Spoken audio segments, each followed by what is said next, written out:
Historian, ரொம்ப வயசானவர். அவர் என்ன பண்ணாருன்னா, கோயிலுக்குள்ள கூட்டிட்டு போவாருன்னா வாசல்லையே ஒரு 1/2 மணி நேரத்துக்கு மேல பேசினார்.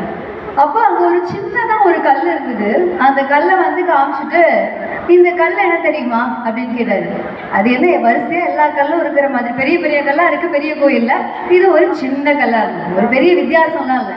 எனக்கு பார்க்கறதுக்கு சின்ன கல் பெரிய கல், இதை தவிர ஒரு பெரிய வித்தியாசம் தெரியல.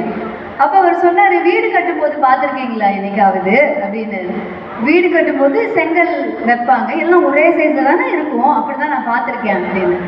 இல்லை, நீங்க உற்று பார்த்தீங்கன்னா உங்களுக்கு நல்லா தெரியும், எவ்வளோ பெரிய பில்டிங்கா இருந்தாலும் அதுக்கு ரொம்ப ரொம்ப முக்கியமானது ஒரு விசைக்கல் அப்படின்னு சொன்னார்.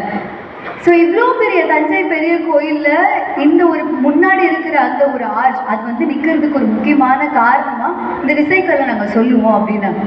எனக்கு என்ன ஆச்சரியமா இருந்ததுன்னா, அவ்வளோ பெரிய ஆர்கிடெக்சர்ல அவ்வளோ பெரிய கற்கள் இருக்கக்கூடியதுன்னா அந்த விசைக்கல் அவ்வளோ முக்கியமா அப்படின்னு வந்து எனக்கு ரொம்ப ஆச்சரியமா இருந்தது.